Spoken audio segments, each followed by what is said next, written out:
This is the Russian Dynamite, Masha Slamovich. Becca here. This is not America's Sweetheart, Davian. And It's Billy Starks. And the super fly guy, Trayvon Jordan. This is the fly side flyer, Jalen Brandon. Hardcore Princess, Jules Malone. Hi there, this is the Bubblegum Princess, Alexia Nicole. This is the Brazilian Wonder Woman, Christy Jane. This is the baddest black belt, Chennai Kai. This is Kid Bandit. The smash hit Joel Bateman. This is Robin Renegade. Cody Hawk. Brutal Bob Evans. And you are listening to Wrestling with Entertainment, one of my favorite podcasts in the whole wide world. Hey, this is Sigma, the hungriest in the universe. And if you're hungry for podcasts, keep on listening to Wrestling with Entertainment. Hello, and welcome to the show. It's Wrestling with Entertainment, the only audio experience on the web today, the trusted choice for interviewing all your favorite wrestlers every Tuesday and Wednesday on YouTube and Castbox, sponsored by Rove Energy and Player One Coffee. I am, of course, your host, James J., and it is a great day for wrestling because we are wrestling with the Cosmic Warrior, Sigma! What's up, James? Thanks for having me. Absolutely. And where is the Cosmic Warrior's journeys taking him next? So I have a couple dates coming up. I am wrestling at Top Rope Promotions in Fall River. That's this Friday the 13th. So Halloween, and it's a little bit spooky. So I'm very excited about that. And then later this month, it's my first title defense of the ETWA Heritage title, and it's my second time in Canada. So second time in Canada, first defense in Canada, first defense of my belt. I'm super excited. All right. And where can we find all things Sigma on social media? Social media is it's actually pretty easy. So it's some version or another, because some things you have to like put an underscore or whatever. Yeah. But it's Sigma's Hungry.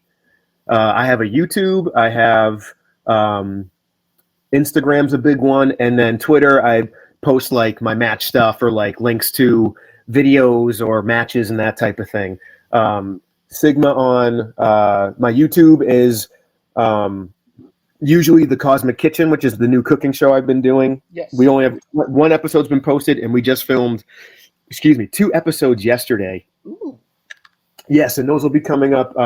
One of my good friends, he edits them together. So, and obviously he has his own full-time job and kids and stuff. So those should be coming out in the next couple weeks, and we'll space them apart and stuff. So keep your eyes peeled. I'll be maybe posting pictures of like coming soon, that type of thing. And merchandise? Merchandise, I'm working on a Redbubble and TeePublic stores. So I have a couple shirt designs, and with those stores, you can also make stickers, which I have a design for. A friend of mine made a really good design of multiple stickers of my face, so you have different versions of my face paint. So if one sticks out to you more, or a bunch of them, you can always get that. So I just have to put that stuff together and get that up and running. Okay, so the links to those are not up yet. Not yet. No, I have to finalize a store and pick all the shirts I have and just, gather all that up. It's kind of one of those, like, one thing at a time, and hurry up, Sigma, get on it. Well, all of the links to all your social media will be in the description of the video below, both on YouTube and Castbox. And when those stores get up, I will update the video with your merchandise links as well. Awesome. Thank you. All right, now let's get into it. You work for ETWA in Green Mountain Pro. Can you tell us about your relationship with those companies? There you go. Yeah.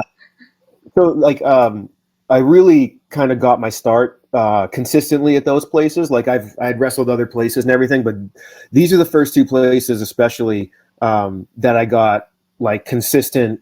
Every month I'm there kind of experience, right? So Anthony Green actually got me into ETWA. They asked him to get a few of his friends and get a carload of guys to come up and wrestle, and I just happened to be one of the guys he asked. And so that was I think the beginning of, must have been 2022. I was coming back from a torn Achilles injury, and that was one of the first big matches. It was a triple threat: Bobby Orlando, Owen Brody, and myself. And then ever since, I've been there pretty much every month, and just having a lot of fun. That's how I got to Canada, is through ETWA, which is run by the Myers brothers. Adam Lash was booking it at the time, but then he splintered off to make his own company, which is Green Mountain Wrestling. So that's how I got to Green Mountain, is that through Adam Lash, who was at the time working at ETWA. Okay, so they're kind of like sister promotions in a way.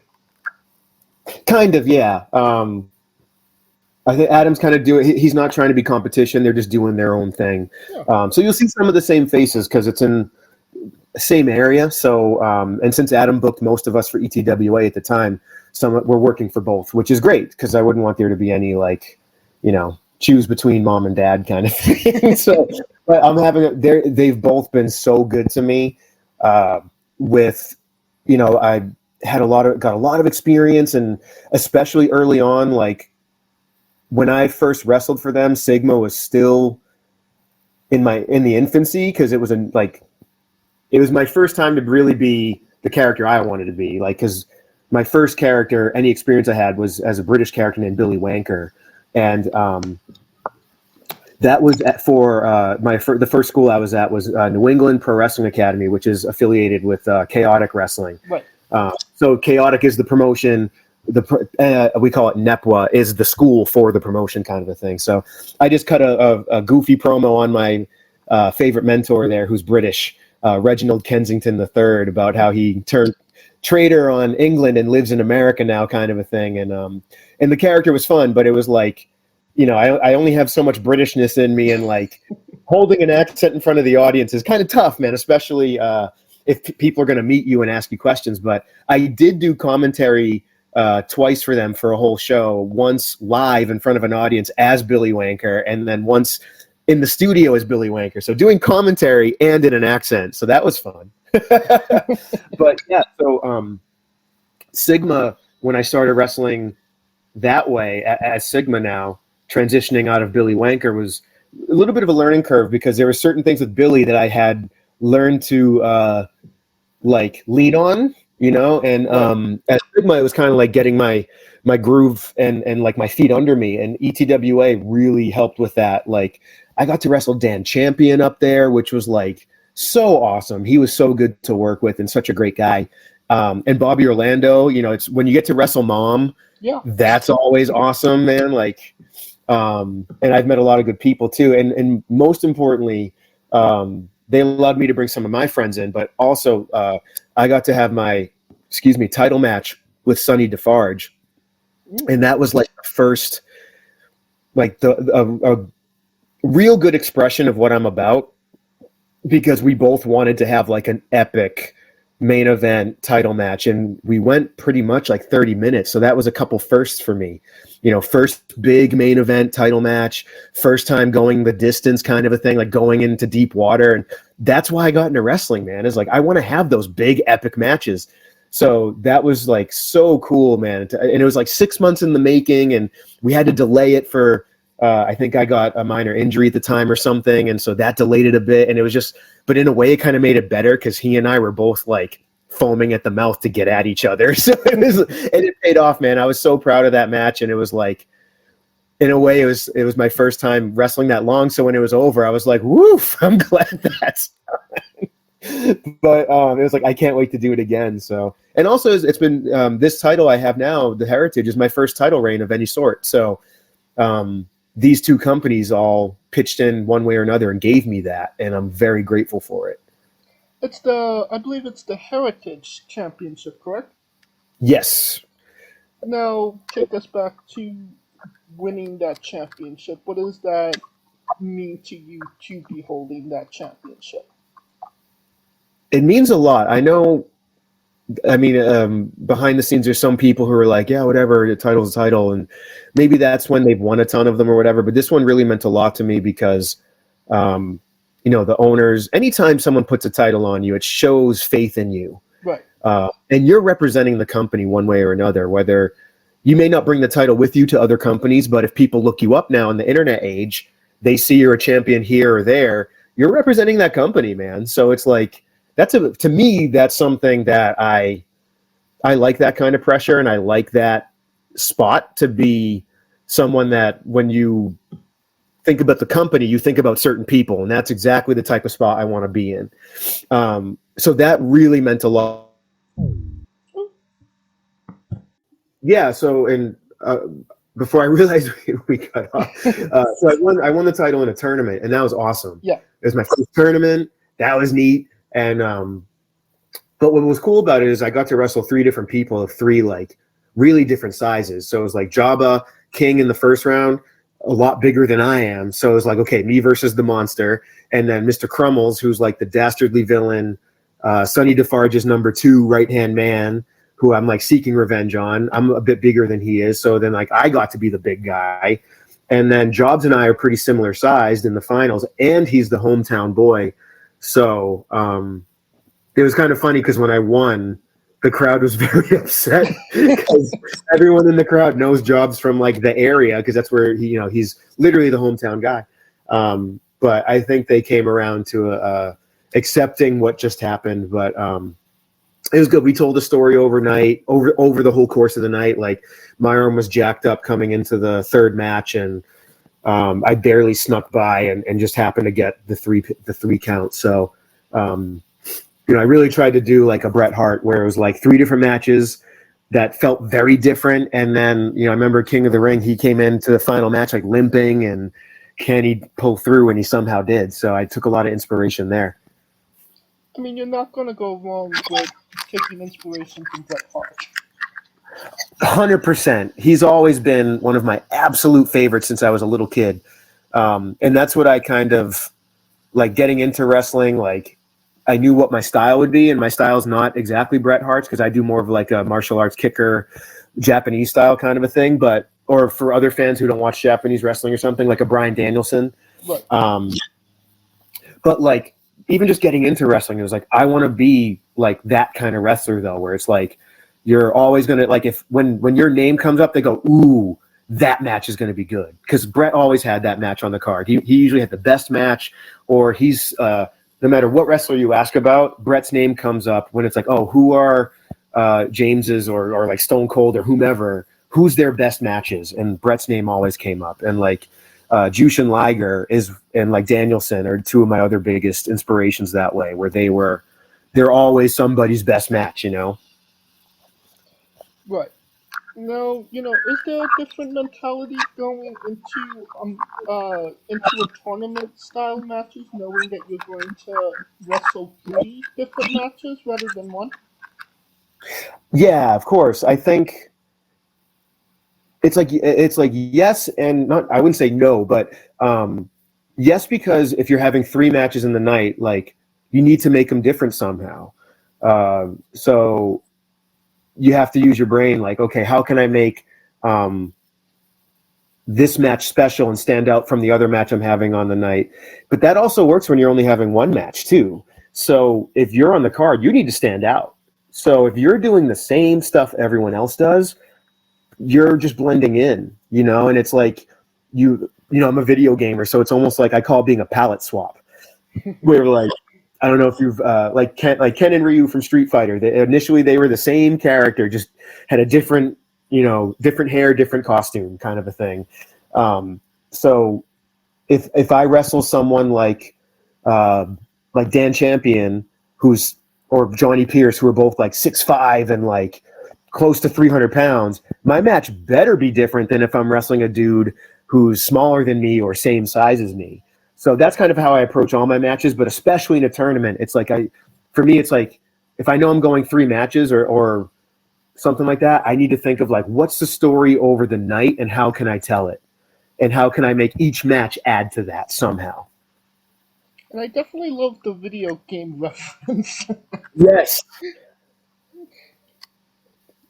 I mean, it's true, because like I have like this list of almost this growing list of moves that I kind of, whether or not I want to, I just don't do them, because it's kind of like sometimes it's the new hotness, whatever the move that's like really flashy and everybody wants to do. Like, early 2000s, it was like the or like late 90s, it was the diamond cutter or the RKO, and then like in the early 90s, it was a Shining Wizard. Everyone was doing something. And like nowadays, it's like the super kick, the knee, any kind of knee strike, or like, you know, so there's certain moves that everybody does. So it's like I just steer clear of those. And even walking through the door into training, I knew I was going to be a kicker, because even in martial arts, I always did really well with strikes and kicks, especially. So it's like just you got, and one of my trainers, Max Smashmaster, always preached that at us. Like, even if you do a move, like if you and someone else share a move, kind of, but you have to make it your own somehow. And if you can't, then maybe whoever does it better, but you got to ditch it. Or like if you're having a match, make it the best match you can, and let's be different. And I had that mentality walking through the door too. It was like, you can't stand out if you're doing the same stuff everybody else is, because then you're just kind of like then you have to figure out whoever's better at it is just going to stand out, you know. Right. So now you mentioned you started 2022 out with an injury, an Achilles tendon. Yes. Was that in wrestling, or how did that come about? Yeah, that was during a wrestling drill. We were doing a drill where somebody runs across, somebody keeps running the ropes, and then there's two lines on the outside of the ring on opposite sides. And when it's your turn, you run in and drop to the mat so that they run over you. So it's kind of like a blow-up drill and a coordination drill and a timing thing. And we had done this a bunch of times. Like it's called the drop down. It's like one of the most common things you see in like every match. And when I landed, I thought me and the person running like clacked like legs together or something. So I mean, I just kind of like turned and looked up to see if they were okay. And then once I took a second, I went, ooh, I'm not okay. And I thought maybe I just like rolled my ankle. Like I played soccer a lot in like college and stuff, and like, or just like, you know, town leagues and stuff like that, or whatever. But like, you know, it almost felt like at first I'm like, oh, maybe I just really like rolled my ankle bad. And then when I tried to walk on it, like I was on a very flat surface, and it felt like I was walking on like really big but loose rocks. And I was like, uh-oh. And yeah, it turned out I had a clean tear of the Achilles. So I had surgery like within the week. And then it was just all about recovery at that point, because I was like just biding my time till I was getting back to training and stuff. But I also wanted to do it right, because it was like, I don't want to go back early and mess up the way I walk the rest of my life. But yeah, it took I was kind of back to training, kind of testing the water of what I could do for maybe about like 6 weeks in. Not 6 weeks, sorry, 6 months. And 6 months, 7 months in. And then I was kind of back to getting out there and doing some matches with like some limited, not my full strength kind of a thing, like for like 10 months. So it took me out for like a good 10 months really. But it kind of like allowed me to transition from the British character to the Sigma character, which is what I wanted to do anyway. Like I tell people it's like kind of like Sting meets Great Muta, but like a Japanese kicker also, you know. Right. And I mean, that's when talking about wrestling injuries, Achilles is one of the worst ones to have. Yeah. So yeah. So what was like your mindset with that? Go and for such a long time in the perspective on pro wrestling. Obviously, anytime you get hurt, it's a huge bummer, right? And like as my coach has told me, like, dude, no matter when you get hurt, it's never a convenient time. Because strangely enough, at the time, I was supposed to, because this was during shutdown. I started training during pandemic shutdown. So there were no crowds. The crowds were all other wrestlers who would be the crowd and cheer you on or boo you, right?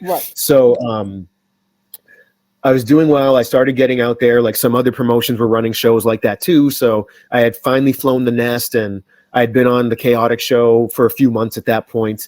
And then it was going to be their first show with a crowd, a limited crowd, because I think you could only have like 40 people or something at the time. And it was also on my birthday that was going to happen. And so it was going to be the first chance for like my friends and stuff to see me wrestle live and all that.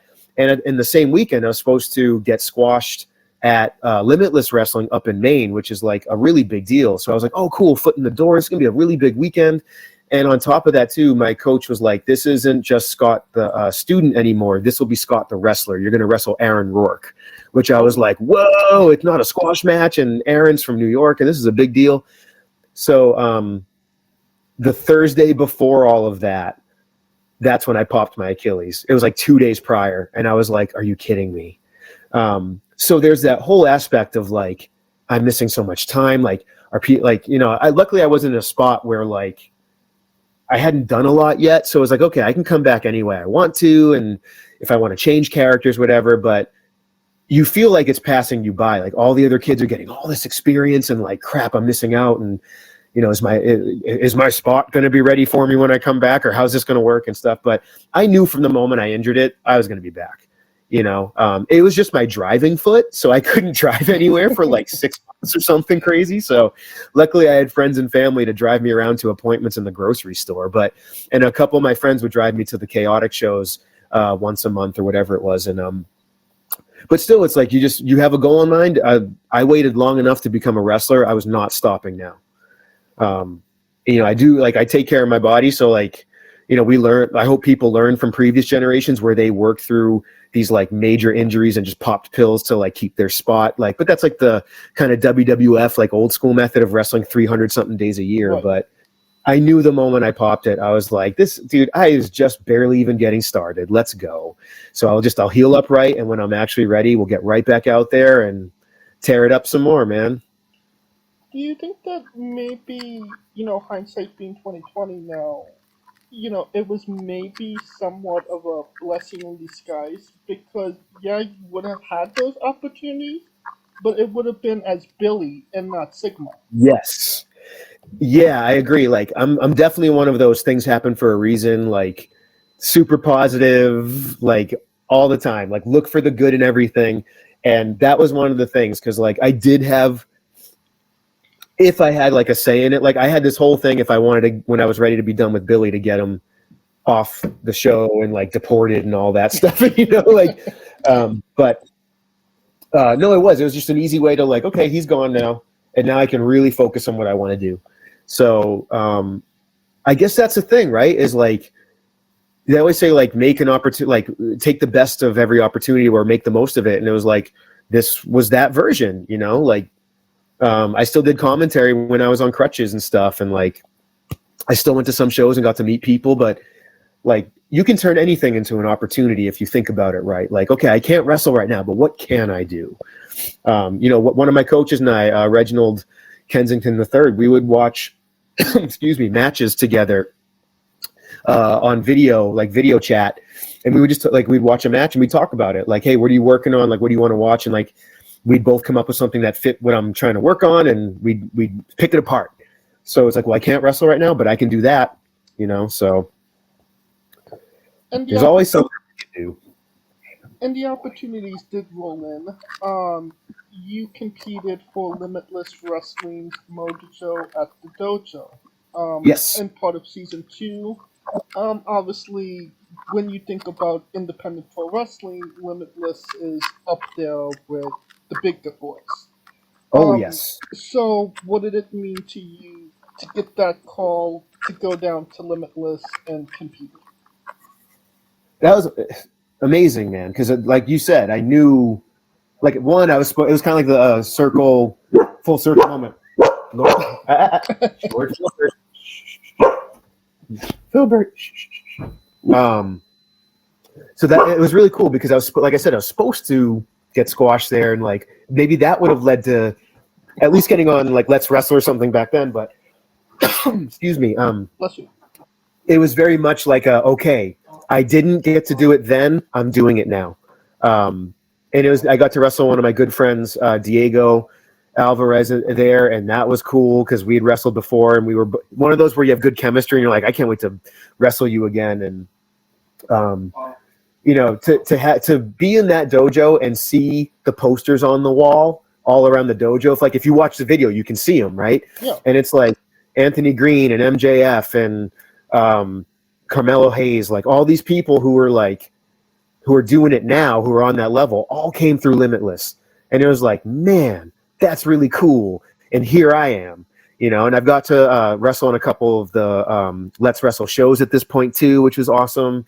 And it looks like I'll be definitely going back there. I'll be doing more of those dojo shows now that Lord Filburt has demanded that he wants to travel more, and he's ready to do it. Because I did have to take some time off to prepare him to get out there and stuff. But yeah, so that's definitely one of the places that I'm looking forward to being, because it's like Randy's got a great eye for wrestling, and also he gave me a lifetime of an opportunity. I got to drive to Cold Scorpio to and from a Limitless show, and that was like the little kid in me like squealing the whole time, being like, I can't believe this is happening. It was incredible. I'm like, Two Cold Scorpio is telling me stories about Japan right now, and then like the ride home, we got to just riff about my character like the whole time. It was amazing. It was just like he was asking me about my character and what I'm doing, and like he gave me a lot of good advice. And I think he, without even seeing me wrestle, was like, he's like, man, you really hold yourself like a wrestler. And once I told him the martial arts aspect of me, his eyes went so wide, like, because he's a martial artist too all that time. And he was like, oh, and then he just, ideas were flowing for him. He's like, oh, you could do this. And it was like I was holding off from just like sending my brother texts of like me squealing, just like, like, I can't believe this is happening. And, Randy gave me that opportunity. And I was like, dude, I thanked him like a zillion times. I'd do it again. It was amazing. That truly is an awesome opportunity, to say the Yeah, least. I mean, I literally, like, I grew up watching him in WCW. Like, when he debuted as Ron Simmons' tag partner and did the 450 when I was a little boy, like, my brother and I, like, our minds were blown when we saw the 450, and he was just so good. So I've literally watched him forever, man. And I was asking about Japan and, because that's my goal and all that stuff. So it was like getting advice about that directly from him and listening to the stories. It was like, man, I'm getting motivated right now. It's just like, I wanted to go like wrestle right then. I was like, let's pull the car over, man. I got to wrestle somebody right now. Well, you also had a seminar with Booker T. I believe you actually went down to Reality of Wrestling as well. What was that like? Yes, that was really cool. So my buddy and I, Darley Decimo, who's actually, he moved down there to train at Reality of Wrestling. We did a couple of classes. We did a class with Brian Keith, the bounty hunter, who's everywhere. And it was there was 4 of us there, me and Darley and Brian and one of the other students, and we did these Dr. Tom drills, and it was really cool to be there. And it was hot, man, because it was Houston in like the summertime, and they were like, even the Texans were like, man, it's hot today. And I was like, dude, it's like only 70 degrees where I'm from. But it was really cool. And then the next day we did a video class with Booker T. And I remember a few times I was like shaking Darley on the couch in front of the laptop, like, I can't believe this is happening, like. But Booker had there was a lot of things he was saying, which I was like, yes, that's how I think about it, and he did his, the way he approaches wrestling and the way he taught. I took so many notes that day, and he broke down 3 different matches from 3 different levels. One was like more of a student match of like some newer students on their student show. And then one was from one of their other students on an NXT show. And then one was him and Eddie Guerrero from like 2000s, early 2000s, like 2003 or 5, something like that. And for him to show like what each match was trying to do the same thing, and then he explained what he was doing in the match with Eddie, and it was just like, wow, that's cool.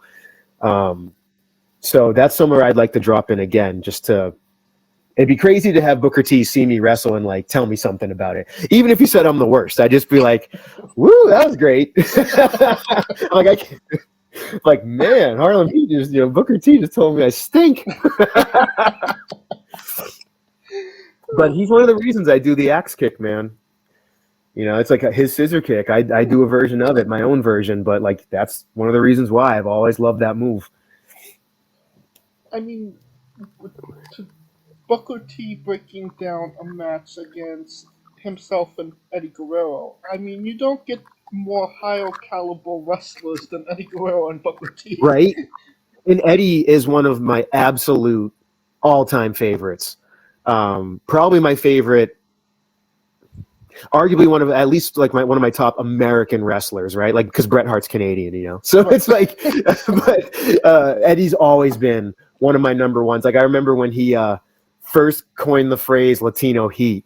I'm a bleeding heart WCW guy, but I still supported them when they jumped the gun. But like when he did Latino Heat, I was like, sorry, Eddie, I got to leave you behind for a little while because these fans are going to latch on to you now. I'll come back when they turn on you. But dude, it was so cool to hear him talk about that and like the story they were telling and him coming in with like this injury over the last few months type of thing. And just the way he looked at all the matches. And it was like, he's one of the guys that's like, you know, don't do everything that everybody else does, or like do things that make sense. And like, it's sometimes I'm like, dude, it doesn't take much. Just think about it for a second and go, does this make sense? And sometimes people just want to do their moves. And I'm like, have fun, but I'll be over here. Well, talking about something that not everybody is doing, could you tell us about Sigma's Cosmic Kitchen? Yes. I'm having so much fun doing that. It's one of my really good buddies that we used to do TV production together way back when. And then we would, it was at a public access place, like kind of just out of college. And we'd both end up, he was a big wrestling fan too. So that's what we would talk about a ton. And we're the same age and stuff. So then we'd go to the ROH shows at the time, and we'd be on opposite sides of the front row. So he'd be on the opposite side of the ring. So we'd be like looking at each other and like pointing and be like, oh my God, did you see that? Right. And then we'd come back to work on like Tuesday morning or whatever and like geek out about Ring of Honor all day. But so I got together with my buddy Nathan, and I've had this idea cooking for a while. And actually, it was funny. I told this whole idea to Scorpio in the car, and he was like, why has nobody done this before? And I was like, I don't know, but I'm glad they didn't because it's mine. But it really helps illustrate like the mentality of Sigma because it all stemmed from how I'm constantly hungry. I'm always eating. Like even right now, I'm thinking about what I'm going to eat later. So it's like, but I take that and it's like, that's what I look at my opponent. I try to, when I'm really getting in the Sigma mindset, it's like, I'm going to eat this guy for breakfast right now. I'm going to go devour this guy. But Sigma's like, it's kind of like I look at a wrestling match as a really good meal. So it's like that feeling of when,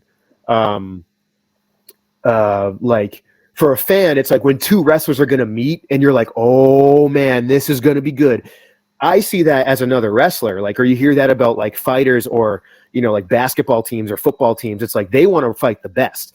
And Sigma sees his opponents as a meal, but he also sees the battle as a meal, right? Like the match itself is almost a meal in its own right. So I kind of took that idea and I was like, well, what if Sigma has a cooking show where he like, quote unquote, cooks his opponent, right? And it's like that, but then it was kind of like the essence of their like warrior spirit, you know, that whole like thing back from the Native Americans, like you eat their heart to get their power and their warrior spirit, their strength. That's the idea. So I break down like what my it's not so much when I have a match now because I have so many ideas. I'm like, you know what?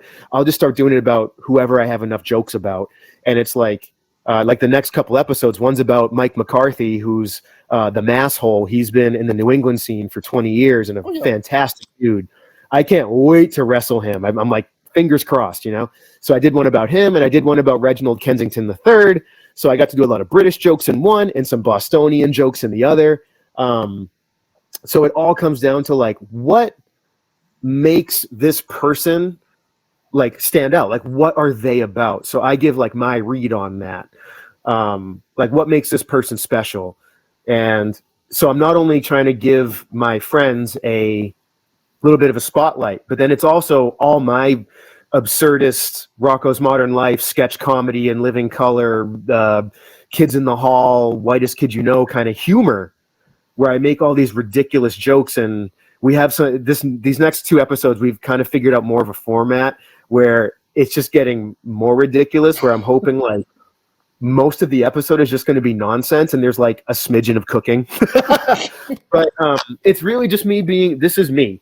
And like, because people are having a hard time understanding when I tell people like, yeah, Sigma's like, yeah, he's like a space guy, whatever. Like I was kind of thinking Galactus meets a Klingon. So like, yeah, he's a space entity that like he's like the hungriest dude in the universe and like a force of nature who has to like, sometimes he eats a planet, man. I don't know. I just overate. I ate a lot of food. But people were like, so you bite people in the ring? And I'm like, no, like you're an alien? I go, no, just who cares? Just instead of saying I'm going to kick your butt, I say I'm going to devour you whole.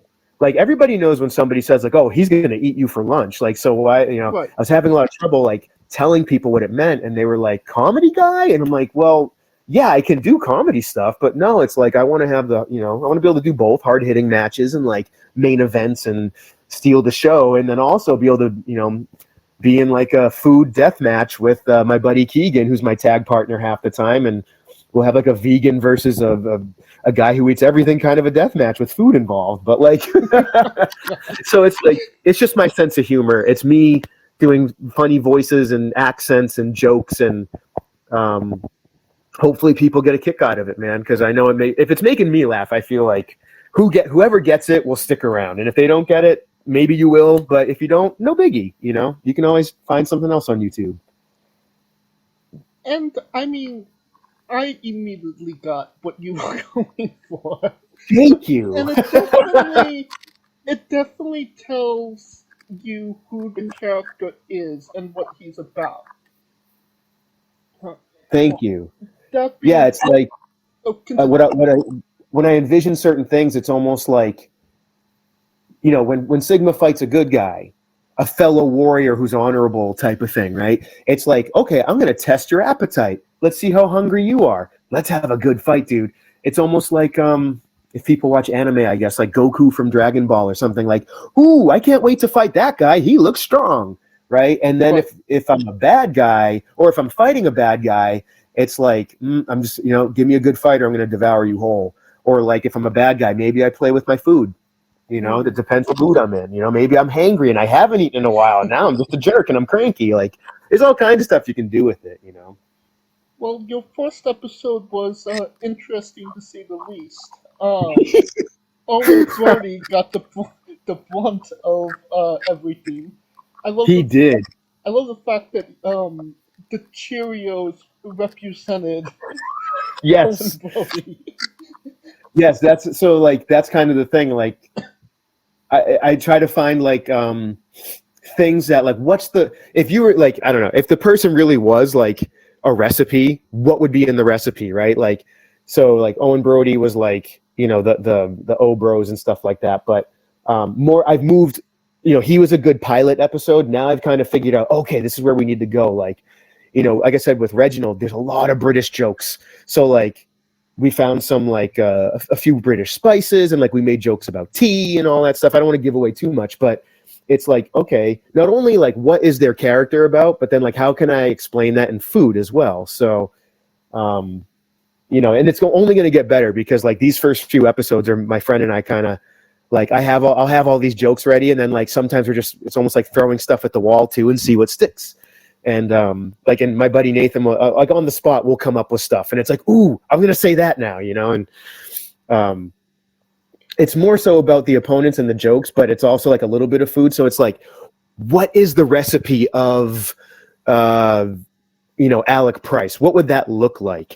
Or like Chris Jericho, what would be the recipe of Chris Jericho? In that case, it'd be like, oh, we're going to put in some hair metal albums like from the 80s, and then we're going to mix up like some of this and some, and sometimes an ingredient is actually not even food, like it would be that like a Skid Row album or something, or Guns N' Roses album, like, because it's Chris Jericho, like, oh, boop, put that into the bowl. Right. So the recipe for Owen Brody, once fully cooked, how did it become an action figure between two slices of bread? Well, because it's kind of that thing where like it's supposed to be, I literally ate my opponent, right? So it's supposed to be him in the recipe. So that's the action figures. Like, it's supposed to be my opponent, but it's also, sandwiches are the best. Like, so that's kind of the idea that Sigma loves sandwiches. So the joke is like, no matter what I say I'm making, it's always just going to be a sandwich with an action figure, and I take a bite of it. I was like, because how on a cooking show they're always like, oh, we're making lasagna, but we already have one prepared for you. Yeah. So I was like, that's oh, okay, he's going to be making like a bolognese with all this, and it's like, no, it's just an action figure, man. We're not really cooking here. I mean, I like to cook, but I'm not like, a chef. So it's like, dude, we got to do this like the easiest way possible, and I think it's just kind of funny that way. And that joke is never going away. So whether people like it or not, it's sticking. Well, I did happen to notice that one of the credits for Sigma's Cosmic Kitchen was for the best boy, which is the Yes. king of everything, Lord Filburt. Yes. Yes, Lord Filburt. He is the ruler of all multiverses. And it's his world, his existence, and we're all just lucky enough to be a part of it. And he decided to, he wanted to see what all these battles I'm having is all about. So, he demands like a strong contest, man. He doesn't want people to be lazy or phone it in. He wants to see good matchups and good wrestling, but he also demands good tummy rubs and a comfy place to sit. Whether or not that's a person, he will make a throne out of you if you look comfy. And he demands a lot, but he is a kind and benevolent ruler of all creation. No, he's a very good boy. You'll see him at shows more and more as he he decided to take the form of a dog, a young dog. So he's still growing into his new form. And as he gets more comfortable with that and he deems ready to see the people, he will.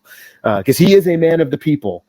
But yeah, so he's my dog and a service dog too. So he'll be with me everywhere and as often as I can. Some places, like if it's right now, if it's like a restaurant is attached to the show, I probably can't bring him. But there's some other places I've been lucky enough to bring him to a few shows already, and he actually wants to get in the ring.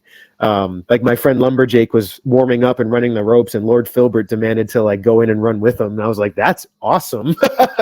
I didn't want him to be like scared of the ring, but no, he's a very good boy, and he's helped me a lot already because I struggle with some PTSD from my past career in law enforcement, and he helps a ton. So I did take some time off this year to slow down a bit and get him and bond with him and train him and get him ready for his new body and what that means on Earth. I did the same thing when I took human form, you know what I mean? So but yeah, so you'll see Lord Filburt has been he demanded the cooking show, really, because he's the one that looks into their warrior spirit. And in the next couple episodes, this isn't a spoiler, it's a preview. We have a scouting report from Lord Filburt after he looks deep into your warrior soul, and he has your stats, your wrestling stats. So, and he decided to number them out of 7, and you'll see that in the next couple episodes. Like, you'll see power and technique and speed, and then some other things like that he deems important, or like it's kind of like the recipe, like, oh, if this was food, you would be made up of garlic and whatever, like, or Keegan would be a lot of vegetables because he's a vegan, right? Yes. So but there's other stats too there that make you that aren't food related. So, and you will totally see. But yes, he's awesome, and he's going to be in more things, more cooking shows. He might even there might be a Lord Filburt TikTok in the work. We'll see about that. I'm thinking that because everywhere we go, people, as they should, they take worshipful pictures of him and post them places and stuff like that. So I was like, I think that'd be fun because he loves people so much. I think we're going to train him as a therapy dog too, which would be really good because I think he can do a lot of good that way. And especially with maybe go to hospitals or something like that and visit kids or schools and stuff like that. And yeah, he's a really good boy. So I think you guys heard him demanding something of one of my roommates who came home or something like that. But, he also demands things from people outside the house and outside the car, and he needs to be seen and heard, and he needs to sit on you. I think that's where those like Xerxes from the 300 got it. He sat on his followers. I think he stole that from Filburt. Everyone stole everything from Filburt, really. Well, keeping on the food topic. Yes. Who can eat more, Sigma or El Espartano? Oh, Sigma can out-eat him all day. El Espartano is a powerful warrior, but he is only 1. He is not 300. Sigma eats planets. El Espartano eats human food. Okay. I love that Espartano. We started training around the same time, so we go way back and like went through a lot of that. Like, you know, we came up at the same time, same place, but like, sorry, dude, eating is where you don't have the advantage, and he knows that. Well, let's talk about a high-profile match you were in against Brian Milonas. Yes. Ring of Honor alumni. Yes. Can you tell us about that experience? That was so cool. Yeah, that was for Proving Ground Wrestling. I was like diving on that opportunity, and eventually it did land on me, and I was so grateful for that. And what was really cool too is I had never met Brian before, and he and I talked a lot that day about like life and back and forth too. It wasn't just like me sitting at the tree of advice, but he did give me a ton of advice. But we just clicked really well, and it's like he's somebody that if I see at a show, I can talk to him for a couple minutes and like see how he's doing, and vice versa. And like I had so much fun wrestling him, because you don't get to wrestle somebody with his level of experience, and especially going back, if you watch Ring of Honor shows, like you'll see a very young Sigma in the front row a lot of the time, if you can figure out what he looks like without his battle paint on, you know.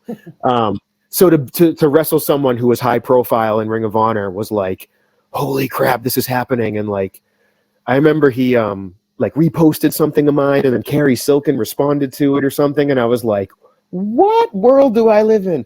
And it was just awesome, man. He took care of me out there. Like we had like the story wrote itself. It's like he's the big monster and I have to try to overcome it. And I think we had a really good, really fun match, you know, and a few of my best friends were there and got to see me wrestle him. And he's still someone I hit up for advice every now and then, or like share with him what I'm up to and stuff. And he's teaching now at the Beyond Wrestling School. So I'm going to be popping in there to train with him from time to time. And that's going to be awesome. I can't wait to, you know, do a class run by him and like pick his brain some more and all that. But I'm so grateful for that match, and I've been texting. I every now and then I pester him like, "When are we wrestling again? Come on, man! We got to do it again." You know, like I want to wrestle him in like a pure rules match, because people don't realize that he's a technical dude. Oh yeah, and he did have some pure rules matches in Ring of Honor. So that would be like my dream match with him. Is like we only get like a few rope breaks, and like I want him to be able to show off his technicality and me at the same time, because that's what I love about wrestling, man. When you get somebody who offers you something that you can only get through them, type of thing, right? Like when you wrestle a really big dude, or maybe someone who's like lightning fast, or a specialist at a certain martial art or a style of wrestling, like maybe someone who's like really, really good at lucha.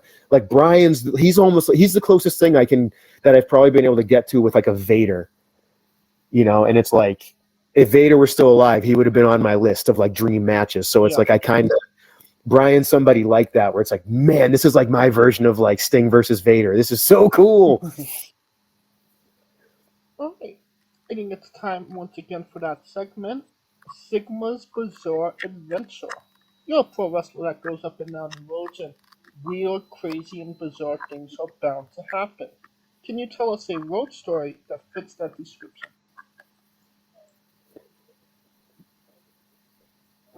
Let me think. I mean, for me, like the craziest like road story is like I mentioned is, and I don't want this to be a cop out, but just riding with Scorpio, man. That was just like, I couldn't believe it was happening the whole time.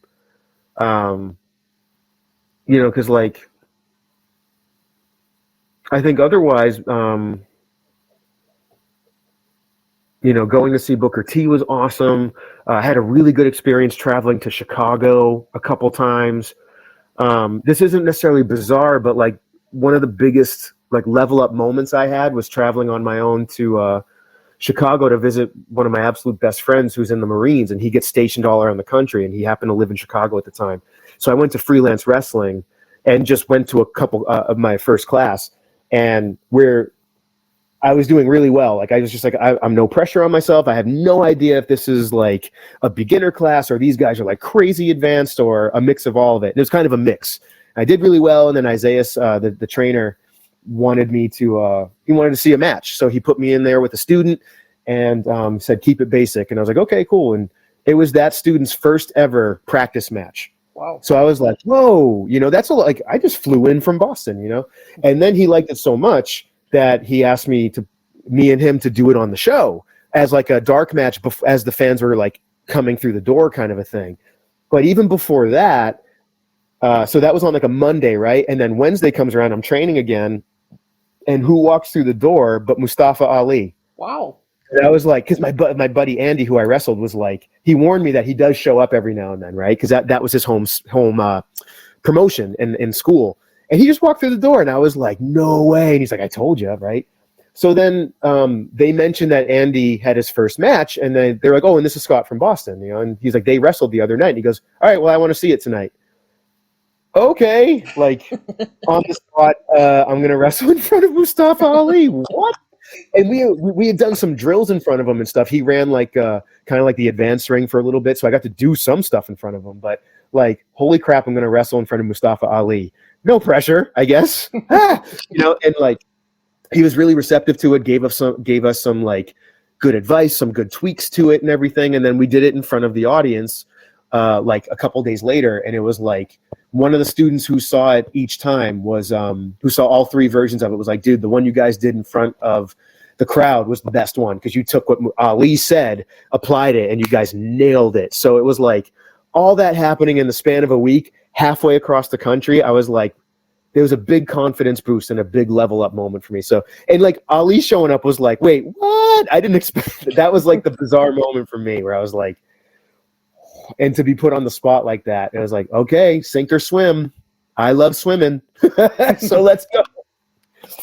Maybe not. And good for Andy too, man. It takes two to tango out there, and he stuck with it. And the other cool part of it was we had to like when we started the match, like something was wrong with the bell or they didn't have one. So like they only gave us so much time because it was like the pre-show. Right. And we lost like almost a minute to like, where's the bell? And like we still nailed it because like I had to be the leader in the ring and go, oh crap, we got to go home because we've been out here a while. Like not a while, but like we had to like fast forward a little bit, Right. So it was, I learned so much in the span of a week where I was like, all right, cool.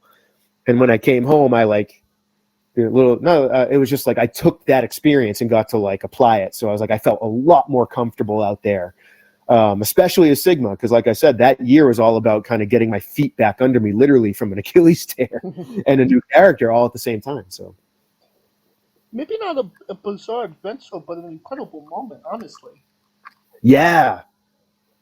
Like I'm trying to think, I was like, I don't have anything like a Harold and Kumar moment where it's like, where like crazy things keep happening. I can't think of one off the top of my head. Well, I mean, luckily, I was driving to Green Mountain wrestling up in Vermont, and like the car, I mean, it's like the car in front of us out of nowhere hit a deer, and the deer went like in the air. So we pulled over and stopped and helped the people, and luckily no one was hurt. But it was like you're going from having a conversation to like, holy crap, and then like, so I mean, that's like the craziest thing that's happened in terms of like, Harold and Kumar moment. But it is a thing, man. Be careful out there driving. Like I used to tell people that my past career, my past life of like, especially in these woodsy areas, man, deer are everywhere, and they don't give a crap. They just run, and they'll jack up your car. Oh yeah. And I mean, you are going up to Canada, and weird, Yes. bizarre things do happen there. Yes.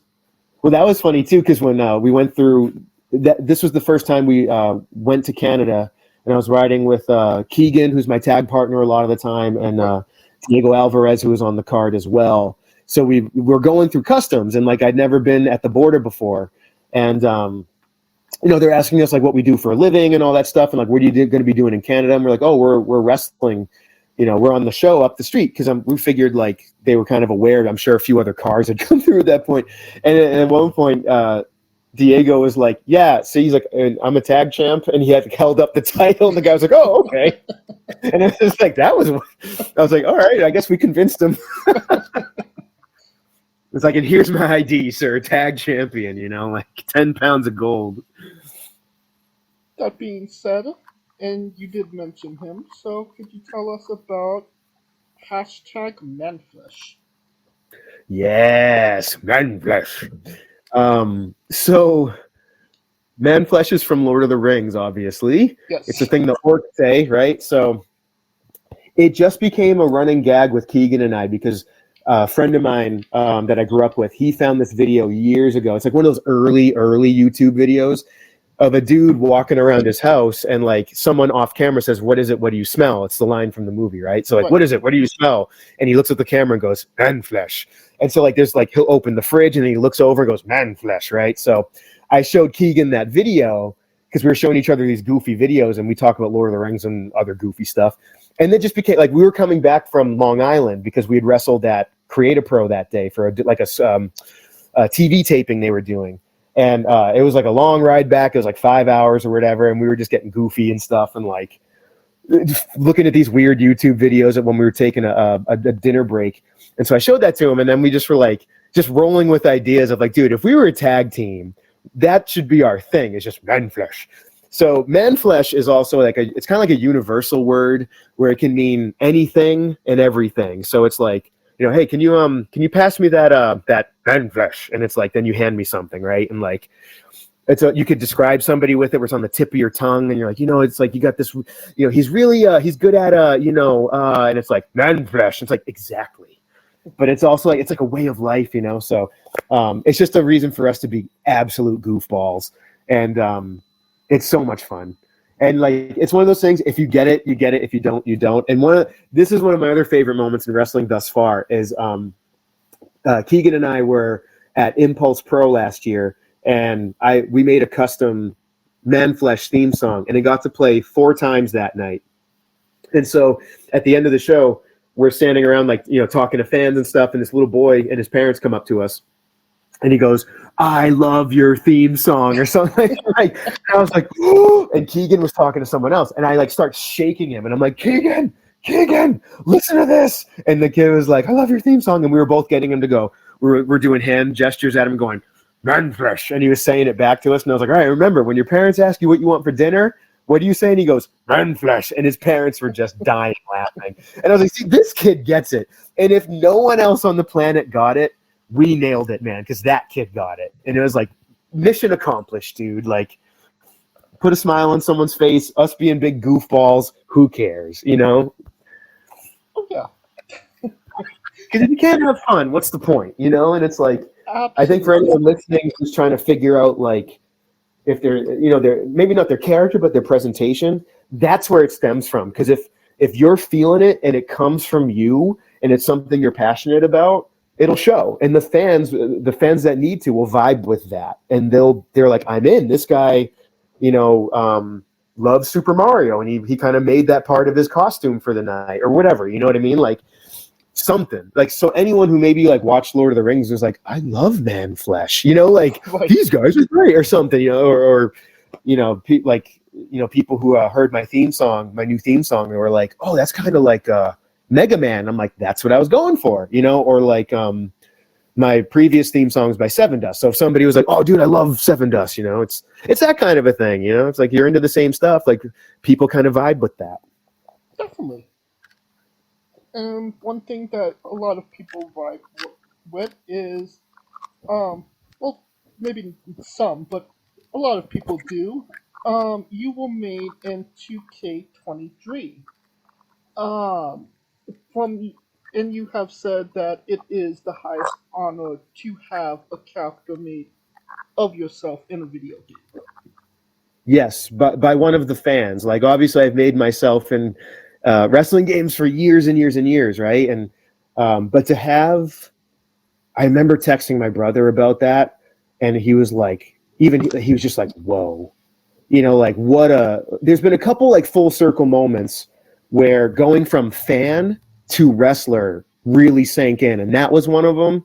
And that meant the world to me, because I was just like, and this young boy who's an ETWA fan did a bunch of us wrestlers, but like to be a part of that little batch was like, that first batch of guys he made was like, wow, man, he took time out of his day to make a version of me. That's really neat, because I did that with my favorite wrestlers as well, like in Fire Pro and stuff, and right.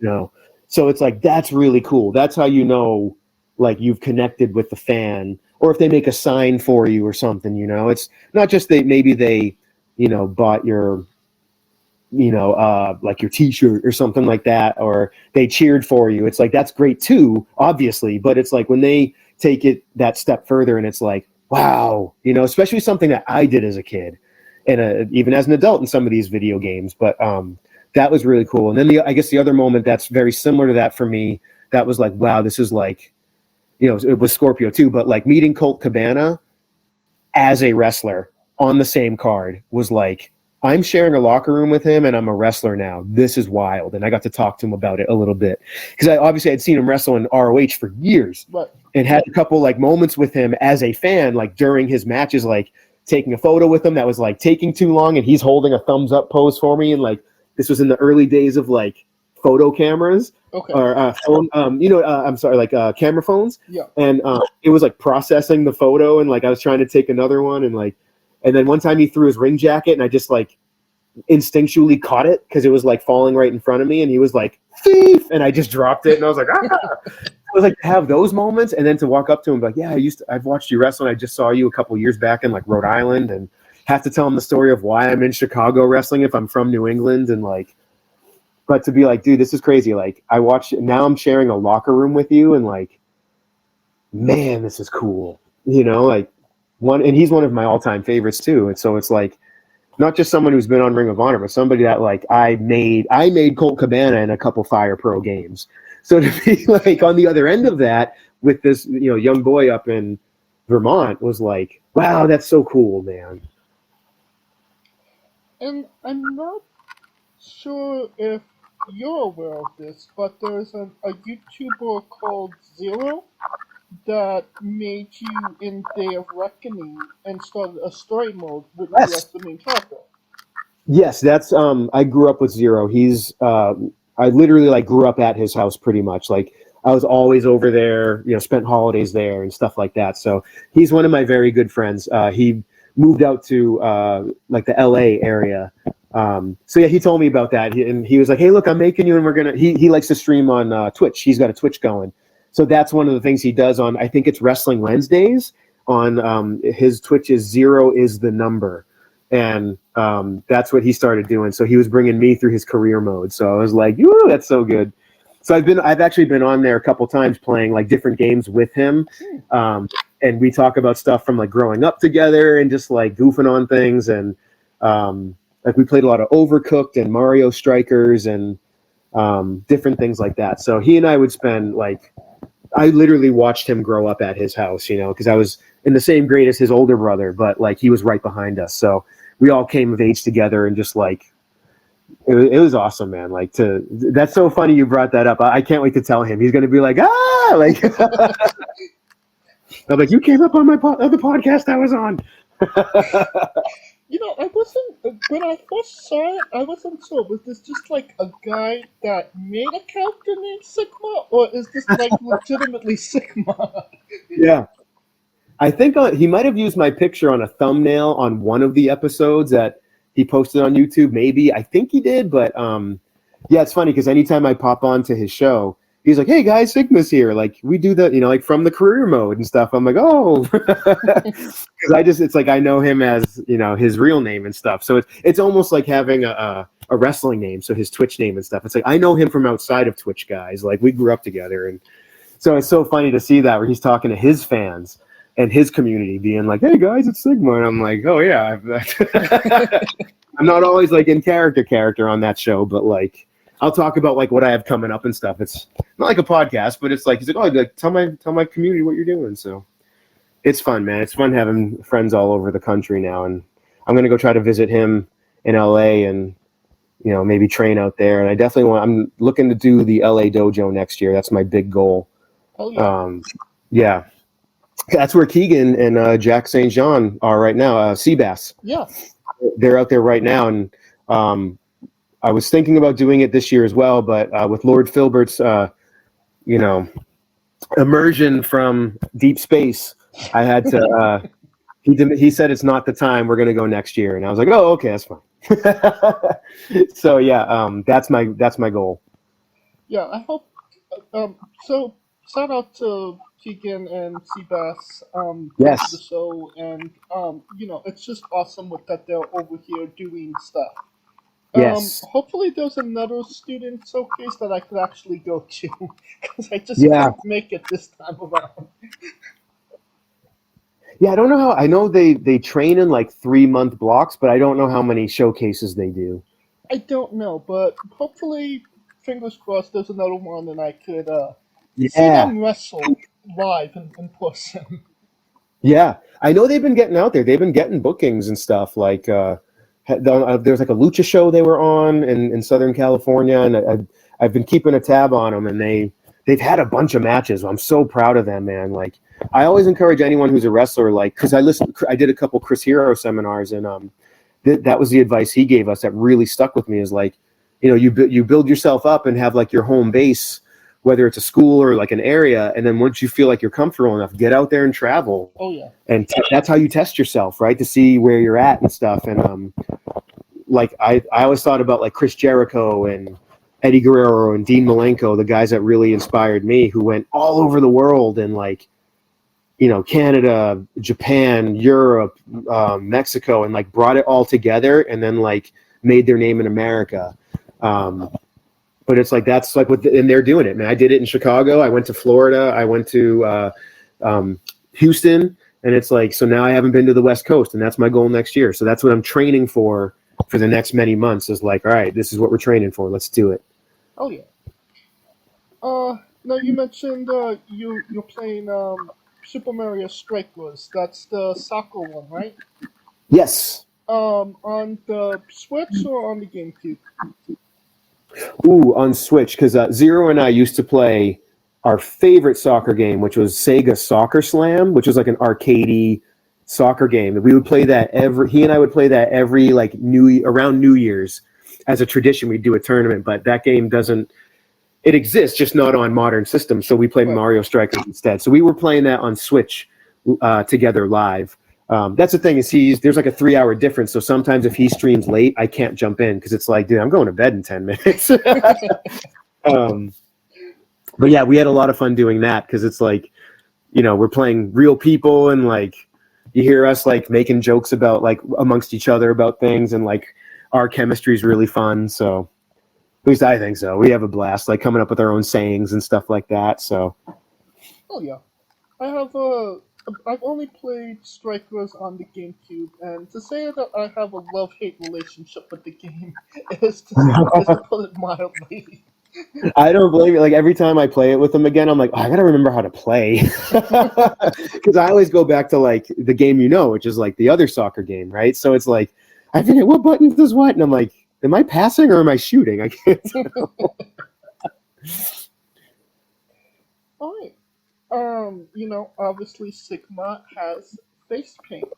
What is the inspiration for your face paint? I always loved I always loved that as a kid, right? All the face paint wrestlers, they always stood out to me like really off the get-go, and like more so than the guys with masks, because there weren't a ton of them that came over here growing up, like except for like Jushin Liger. He immediately stood out.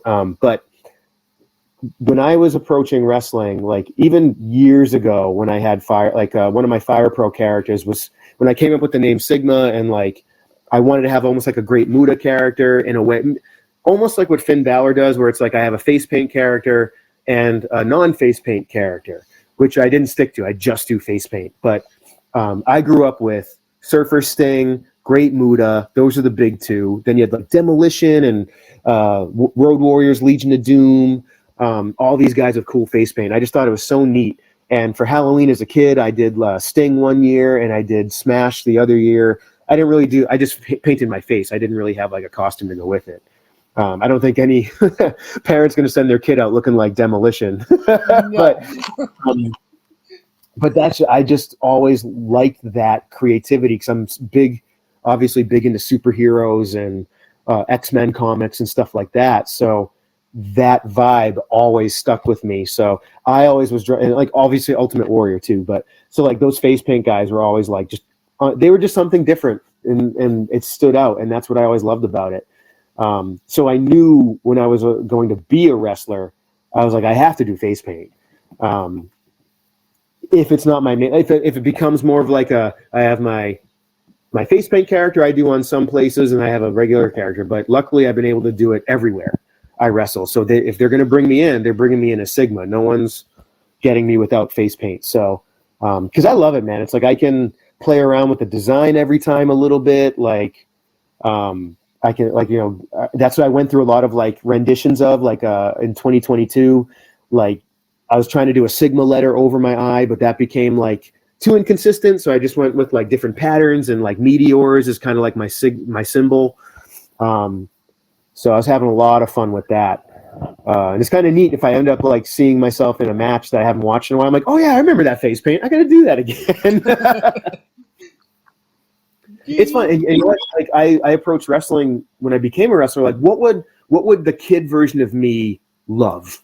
And that's why I go with, like, it's just me anyway. Like, I love like bright colors, and if we're gonna do something, let's do it, man. Like the best you can. So I go with the bright colors, like Chris Jericho and Macho Man did, and like the face paint. And a lot of kids really like it, man. Like it because it's different. I'm not just a dude walking through the curtain pretending, or like presenting myself as like I'm just a tough guy. Like a lot of people do. It's like I'm just walking out there and I do my streamers, which is something I love seeing as a kid from Akira Nogami, who was in WCW a bunch. That's where I got it from. And like, Max Moon did a version of that too, which is dating me, but that's fine. But yeah, it's just like, what would kid me love? And go with that, because it's going to show in the ring.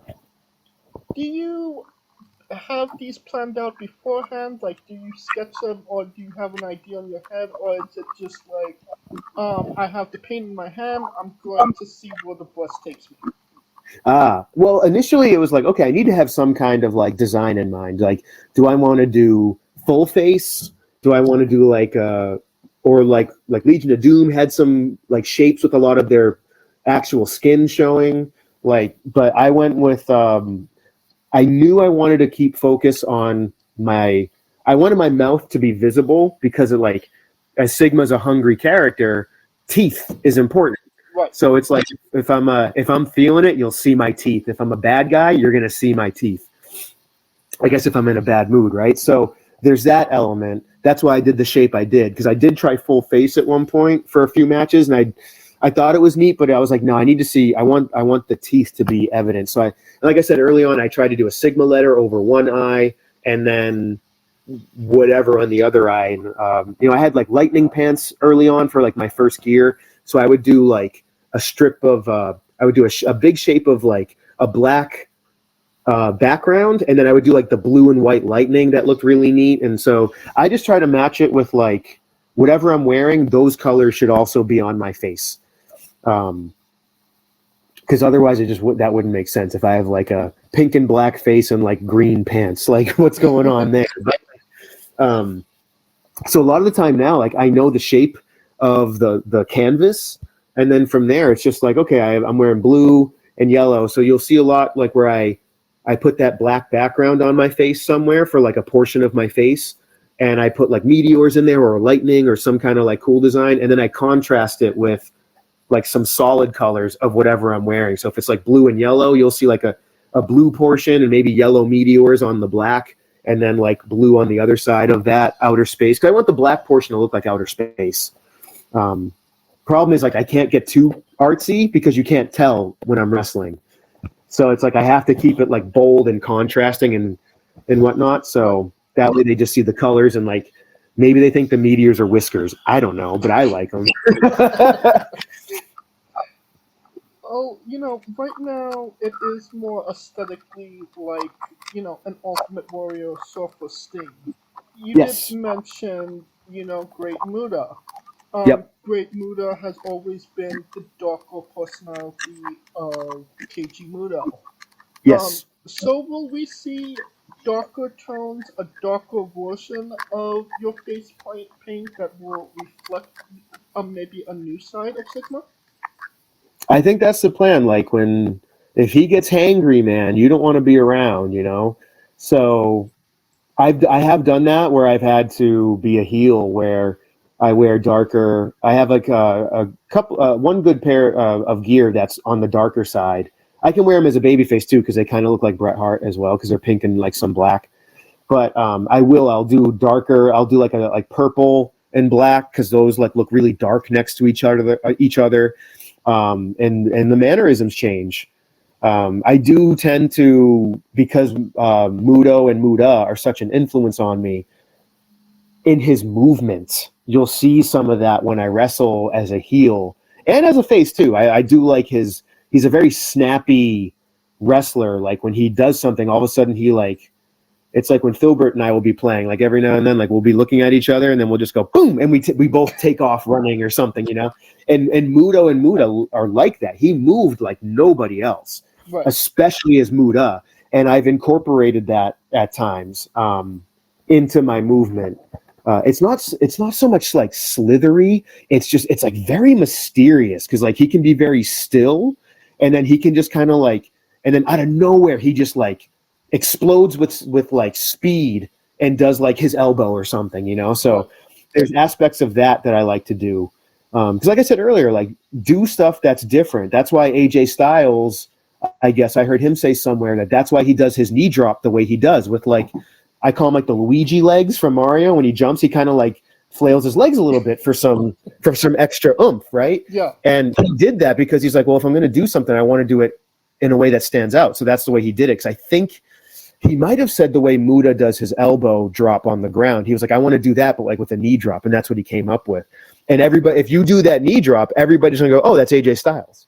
Right? So it's like the same thing. It's like not only the moves you do, but the way you hold yourself, the way you move should be your own. Like, because that's what I tell people, like with like whatever your background is coming into wrestling, use it. Even if you're like a football player, there's certain aspects of that where it's like the way you hold yourself, like you know your body, and that's what athletics are good for. And like use what you got. And like if you're like a tall, lanky, long-armed, long-legged kind of a guy, you could do something like where you're like, you know, like noodly or like slithery or whatever, you know, or if like you're a short, stocky person, like you're going to move different. So just even in that, you can try to like, you know, spice it up a little bit. Doesn't mean you have to like, you know, be like almost dancing as you walk around the ring, but like, you know, even something like that, even something as movement, like Tajiri did a lot of like Muda-esque stuff, right? Yeah. That made him very special, where he really went for that and embraced it, because people forget Tajiri was like a battle arts guy. He was like super technical, almost MMA. And then like he's doing all like the Muda-isms when he comes over to America after a while, and it was like, whoa, something's up with this dude, man. He's going to get you. So that's kind of, to answer your question again, that's the element of like the darker side of Sigma, like, and you'll see some of it anyway with the way I do moves, because of like Muda, Guerrero, Malenko, He Who Shall Not Be Named, or Dynamite Kid, that very snappy, aggressive way about doing almost all the moves I do. I try to bring that intensity and explosiveness, and authority is what my trainer Smashmaster said. He's like, everything he does, meaning me at the time, he was like, he does with authority. It's like, yeah, that's right. But it's like, yeah, I emulate the recipe for Sigma in terms of wrestlers is like Liger and Muda and a little bit of Surfer Sting, and like I just said, like Regal, Danielson, Guerrero, Malenko, to some extent too, like Jimmy Rave. Dude, that might have to be a whole nother podcast. Like the fact that Prince Nana is exploding is like amazing, and at the same time I'm like, where have you guys been for 20 years, man? I've been in the embassy since like 06. What are we doing here? Like I have a Jimmy Rave and a Nana shirt. So but I got to do I'm sorry, I'm just rambling, but like I got to do, before Jimmy died, I got to do a seminar with him on video it was technically an English school somewhere based in London, but I got to be in the seminar as well and just like listen in and ask questions. And a few times he was like, hey, Scott, can I use you again? And I was like, oh, like Jimmy Rave's asking me a question again. That was so cool, man. Like he would have been on my list of like, I must wrestle him. But yeah, that's like kind of like the recipe of what makes Sigma tick in terms of the wrestlers that influenced me. And the Japanese kickers of all kinds. The seminar, was that the Liu King Sock Dojo? Oh, I can't remember. I'd have to look back. I think so. There was a few of us. It was at least there's a few of us who are actually interacting. Maybe some people are just taking notes and listening, but it's really, really cool, man. Because that was only a few months before, maybe within like 5 months of when he passed away. Yeah. So that was like, that made that even, as cool as it was to be like, I'm probably literally Jimmy Rave's biggest fan ever, to, and to share that type of stuff with Anthony Green, who also is a good, he had a lot of interaction and matches and like knew Jimmy personally. That's what helped me and AG bond a bit more too. But like, I have a move called From Dusk Till Dinner. That's an homage to Jimmy Rave, which is he did From Dusk Till Dawn, which was like a head scissors where he takes him to the mat and he ends up in like a crippler crossface. Yeah. So I do, to make it a little different, my version is From Dusk Till Dinner, where I do that same head scissors setup, and then when I land, I get a hold of your leg and I put you in a knee bar. That's what I like to do, is like I try to wear some of my influences on my sleeve without like just copying them straight up, but it's like, oh, okay. He does, like my Scorpion Death Drop is because of El Samurai and Sting, but I do it in a way that like, what if Dynamite Kid did this move? And that's why I snap it so hard, like, right. So that's just fun to me. I'm like, I'm going to, that's just the way my body likes to move anyway. If you ever make your way down to NWA, talk to Sal Renaro, because he was Jimmy's Yes, best he friend. was. Yes. I was watching ROH DVDs before my brother and I started going to shows consistently. And he was in the embassy, and Jimmy would he would make him get on all fours, and Jimmy would step on him to get in the ring, and they tagged together. And Sal was he won the belts with Joey Mamaluke, and they were such a good team together. Oh man, yeah, I would love to meet Sal just to share it, like listen to his embassy Jimmy Rave Nana stories. Having personally interviewed him once, we went around 2.5 hours, and we didn't even really scratch the surface of half the things he did. That's so cool, though. Yeah, the guy people don't has realize he's incredible been around, man. Like he Oh, wrestled for Ring of Honor for years, and like he was all over the place. Like so good for him, man. He's at NWA now too. He's he's proclaimed your favorite wrestler's favorite wrestler, because everybody knows who he is, and he's. I love that. It's true, man. Because there's like, it's almost like there's bands like that too. Where it's like, oh, it's your favorite band's favorite band, right? That's a really good description of him. I love that. Yes. All right, let's get into the colossal question. Let's say they're making a movie about you. Every movie has a soundtrack. What would be the first 3 songs on the Sigma's movie soundtrack? Ooh. For me, soundtracks and movie scores, like somewhere always have to have like a synth kind of a song. Like I know like people are like really into it now because of Stranger Things, but I've been saying that since I was a kid. I'm like, because I guess a lot of those movies growing up had it. So I would say it's something by maybe like Dance with the Dead. I think they do Masha Slamovich's song, her entrance. So if anyone's familiar with her, listen to her theme song. It would definitely be something by them. Okay. Black by Seven Dust was my original theme song. I would say that, or I would say Kill the Flaw by Seven Dust. You could take both. Okay. And then the third one.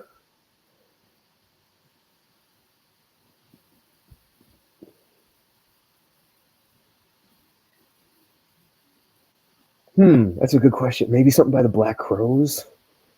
Maybe like My Morning Song or something like that. But these are all like, I'm a deep cut kind of a guy where I'm not just going to be like, oh, like, Back in Black by AC/DC. It's like, I'll go for stuff for like, who? And it's like, exactly. Oh, wait a minute. Yeah, maybe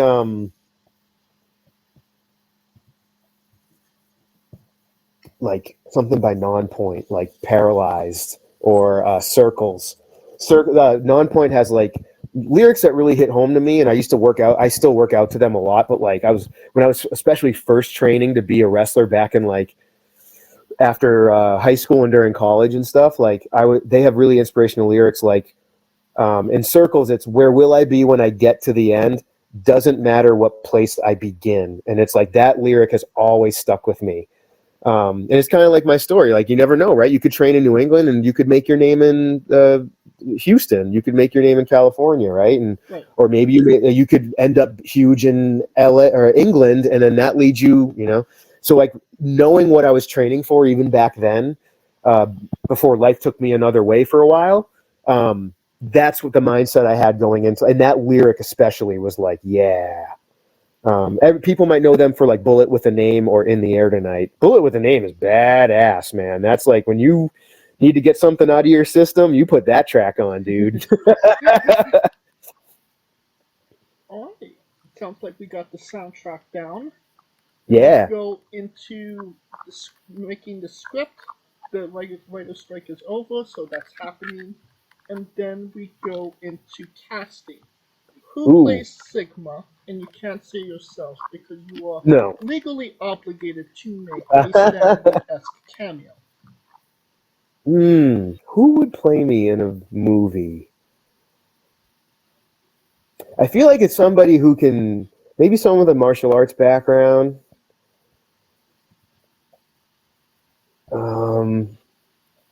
I guess, and if not, one of my favorite actors is Jamie Bamber from Battlestar Galactica. I think he'd be pretty cool as a Sigma. I don't think we're the same size, but that's okay. I'll go with him. Okay. And every movie has a supporting cast.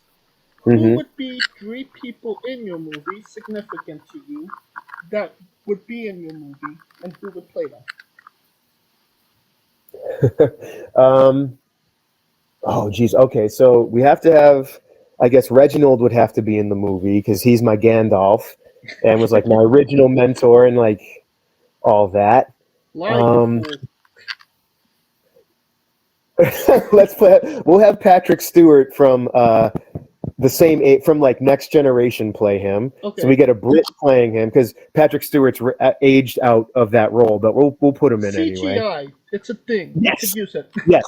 We'll have my brother, and he's got red hair, so we'll have Carrot Top play him. Okay. And I know my brother will be like, what? So my brother will be in the movie, because why not? And can we do 4 people? Sure. Because the biggest influence is the dudes that in a way really changed my path forever were Great Riki and Dan Ginnity. Dan is he was like a tape. He collects Japanese wrestling shows. So like tape trading, like his name was synonymous with quality, and they did so that way if you're like, hey, I got a Dan Ginnity copy of like Misawa versus Kawada or something, right? Or you knew it was good quality footage, like visual quality. They put on a public access show showing Japanese wrestling, and this was around the time that WCW died, and with it, my hopes and dreams.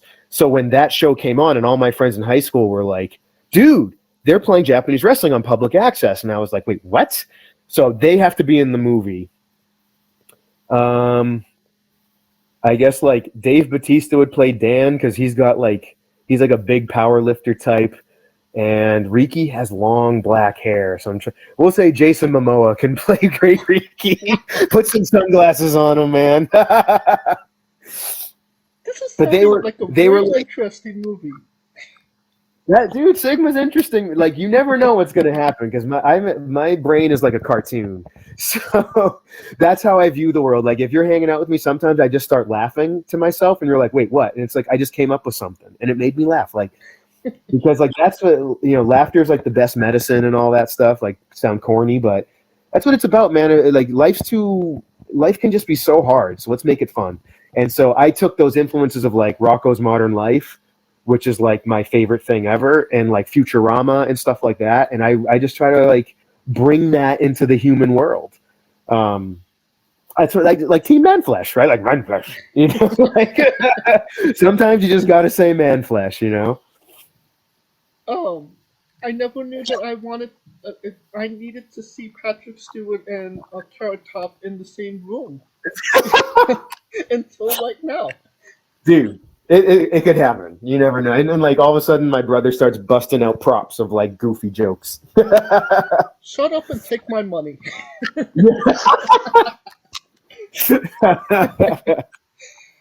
And we are going to take all of your money because you could pre-order tickets now. Yes. On to a controversial subject. Pineapple on pizza. What's your stance? All day, anytime, love pineapple on pizza. Especially if you put bacon with it. Because a Hawaiian to me is not ham. Ham has a weird texture when you cook it with that. Yeah, pineapple, bacon, done. Okay, so Ray I will battle anyone over that, and you can just live knowing you're wrong. That's fine. I have a sweet tooth, though. So I have many sweet teeth, actually. I'm a chocoholic. It's like one of my only vices, and like some people love their beer or whatever, and I'm a chocolate food guy, man. So it's like, what are we eating? Give me the chocolate. So like sweet on salty, which is like the pineapple on cheese, I'm in. Okay. Well, it seems like Sigma has some battles ahead of him when it comes to this. What's your spirit Pokemon? So what was the question again? What's your spirit Pokemon?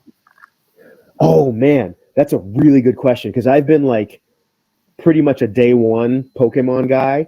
So my favorite, go figure, is Machamp in that line. Machoke and Machop. So that's the number one answer right there is Machamp. I mean, he's the wrestling character, right? So there was that. But plus he has full on. That's really cool. And fighting types were my favorite for a long time. And Obama Snow is awesome because it's like a Yeti mixed with a Christmas tree or like a pine tree, So he was always one of my favorites too.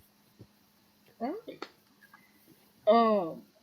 We love the late great Tracy Smothers on the show. Yes. Do you know the acronym for Doug? THUG. Oh, I can't remember. Nope, you got me on that one. I can't think of it right now. T is for terrible, H is for hell, U is for ugly, and G is for jail, because a Doug can't spell it. I love that. Yes, I forgot about that, but I remember the full-blooded Italians. That is so awesome. Like a bunch of non-Italian dudes, Like, that's the joke, Like so good. Yes, love the late great Tracy Smothers trying to keep the memory alive. Yes, yeah, I grew up watching him because he was in the Young Pistols when I was like really little, like in WCW and stuff. So I saw him a ton. They feuded with the Freebirds and stuff, like, and then he eventually left and then ended up in ECW and everything. So. Oh yeah. And everyone, like anyone you hear talk, like other wrestlers are like, man, he was so underappreciated, but like knew so much and was so kind. He's definitely somebody I regret not being able to see. Because I hear nothing but the best things about him. I feel like he's also one of those guys that's like deceptively big. Where you're like, yeah, he's like a regular sized dude because like wrestlers are all like 6'3" back then. And he like you probably see him up close and you're like, just keep looking up. Alright, the weirdest question you'll be asked on a wrestling interview, hopefully. Okay. Would you ever consider wrestling a Rock? Not Dwayne Johnson, not the country, an actual physical Rock. Oh man, why not? I almost wrestled a broom once when I was cleaning the ring at a show. So a Rock, yeah, that's just another body type, man. I'd make that Rock look strong as hell. Well, just for context, there is this wrestler named Psycho Mike that wrestled an actual Rock for over 15 minutes in a Tungsten Man match. That's an Iron Man match that lasts for 2 weeks. I love that. Yes. Well, it's like, did Joey Janela wrestle the Invisible Man? Yes, Invisible Man or Invisible Stand. Yes, that's right. And then so it's like that's that's part of the art, man. Like I used to pant, especially as a kid, or if I'm thinking like of going through the motions of a move. Sometimes I do it. Like we all do that, as a kid. I used to wrestle nobody and just like go through the motions of stuff and like sell and like get punched and stuff. Like I'll wrestle a rock. I'll wrestle a sandwich. Although that sandwich is not winning because I'm going to eat it by the end. Well, Psycho Mike actually not too long ago wrestled a dog. So when Filburt is ready to get his paws wet in the wrestling ring, I think he has his first opponent. Yes, there might be some training videos of Filburt and I training for a match, but I think the thing is he has to learn how to hold back because he wouldn't want to like erase someone from existence. You know what I mean? But like. I saw that match with the dog, though. I was so excited. That was awesome. That dog was so proud of himself and so happy that he won. On a more serious note, where do you see yourself in 5 years? 5 years, I see myself. My goal is to be a main event wrestler. And as a low-key seminar, he said, like a main event wrestler anywhere in the world. And for me, that starts in Japan. So that's hopefully where I see myself in 5 years. All right. And what is a match people should go out of their way to see that best shows off what you are all about? If they have the time, because it goes long, is the Sonny Defarge match. It goes about 30 minutes. That's a lot of what I'm about. Hey, Filburt! What is it? So that one, and I had a match with Ryan Mooney, the Honey Badger from Green Mountain. That one was really good too. And if they want a slightly shorter match, me versus Skylar from ETWA last year. That showed what Sigma's about because it devolved into a hockey fight because I'm not having it. So. That's what, okay, you want, like, I'll take your best shot. And so that's what it turned into. Yeah. So any of those three, if you have more time, the first two, if you want a quicker match, like a slightly earlier in the show kind of a match with like a little less time, then the one against Skylar is good.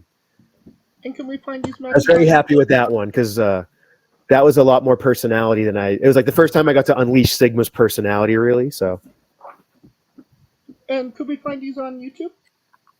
Yes, if you type in like Sigma ETWA or Sigma Green Mountain Wrestling or Sonny Defarge or Ryan Mooney, those will come up. Okay. Well, I will find those matches and I will put them in the description of the video below, but on YouTube. Oh, awesome. For anybody that hasn't seen them, wants to see them, wants to re-see them after this interview. Okay, great. That's so cool, man. Thank you so much. Absolutely. And since we are nearing the conclusion of this interview, we are wrestling with the 8 questions of doom. Ooh. This is our speed round, our bonus round, the round where we see who you really are. Are you ready? Yes. Do your worst. Excluding yourself, greatest wrestler of all time. Jushin Thunder Liger. Worst wrestler. Oh, gosh. Invisible Stan. We can't see his disappointment. It's true. I mean, he just stole from Invisible Man. You know what I mean? Exactly. Ripping off the gimmick. Your main event in WrestleMania for the World Championship. Who is your opponent? Bryan Danielson. If you could come out to anyone's entrance music, past or present, who would it be? Ooh. Man, there's a part of me that just wants to walk out to the Hardy Boys theme song, so Jeff Hardy. Well, Jeff Hardy, No More Words or the original? The original, like the tag team theme. Okay. Finish the sentence. Kayfabe is... Fun to play with. We would have also accepted taste great on toast. Yes, it does. Squash. Vegetable or fruit? Oh, that's tough. That's like a tomato. I feel vegetable on that one. And it's the best vegetable because it's also a really good verb. Squash. It is indeed a fruit. Ooh, yeah, the seeds, right? Yes.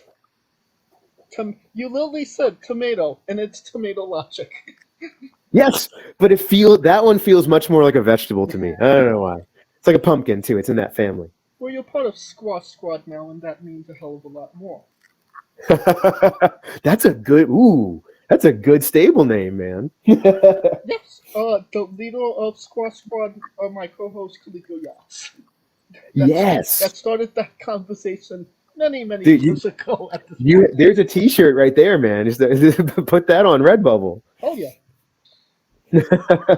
New Japan wrestler Taichi. His ring gear gets smaller every year, revealing more of himself to the world. My question: what is the appropriate trunks to butt cheek ratio for ring gear? Ooh, I feel like we have to start with pants and end with trunks, and we need a little bit of butt cheek. So I'm saying like 30% butt cheek. Okay.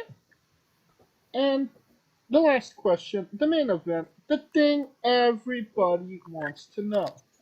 Have you ever had a conversation with a stranger in a supermarket about Darby Allin?